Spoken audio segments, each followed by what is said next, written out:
Wow, some interesting times. We've got a day to go till the EU referendum. Are we in or out of Europe? And it's been an emotional journey, an emotional ride, so taking the opportunity to capture some thoughts and passing feelings at this particular point in time, because it's a really key point in time. We've been moving around. ITV Diversity Panel had some calls to get people over on the debate about the EU referendum, so we sent Mark May-Smith, Rowan and Chelsea across to the town hall to debate on the EU referendum. That was really exciting, got their feedback afterwards.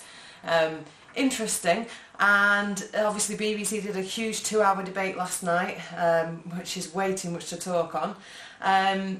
But for me, really important is like the chaos that's ensuing around this debate. Now, already, for me, there was a big issue. I changed my profile picture, which I never ever do. I changed my profile picture on the Book of Faces from Orion's belt, to, which is always Orion, to what happened to democracy. So 99.2% of people said we don't want fracking in North Yorkshire. 99.2% of people, 0.8% said yes. What did they do? They went with the 0.8%. So what happened to democracy is my question. So the interesting thing is that while our human rights are being pushed upon all the time, encroaching, whilst there's the threat of, contaminating our air, water, food, soil, planet, whilst we're not addressing the key issues here, which really are the fact that we're consuming too much, obviously drilling up all this stuff out the ground to put in a big rubbish tip. We've got nowhere to store our rubbish now,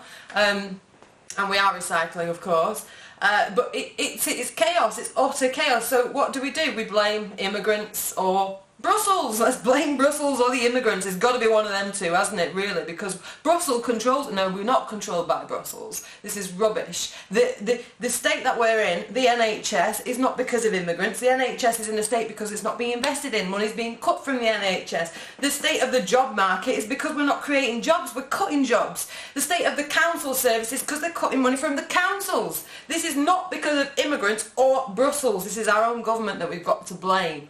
The same thing happened the last time we had the Tories in power and we lost our industry. We're in recession. How do we get out of it? We start to manufacture. We build ourselves. Here we can do this in Europe.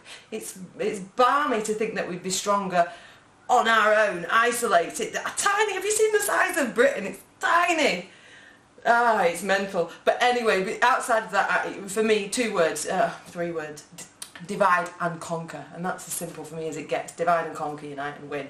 So in amongst all the chaos and all the lies and propaganda and blaming and scapegoating and all this nonsense and Tories on both sides, it's all a bit strange, isn't it, really?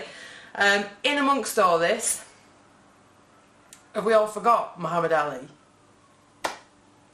I am Ali. How do we remember one of the greatest people, if not one of the greatest sporting legend of our time? How do we do him justice in remembrance? Or have we forgotten him already? If we've forgotten him, that is insane. Really, almost as insane as wanting to go frack the country. But when we live on an island, one of the windiest islands in Europe, surrounded by potential tidal power, that we could also export. We can export renewables, we can manufacture renewables. This can pull us out of the recession, but no, let's blame Brussels and immigrants. So, yeah, Muhammad Ali. Well, I am Ali. He brought everybody together and it was absolutely wonderful. I am Ali.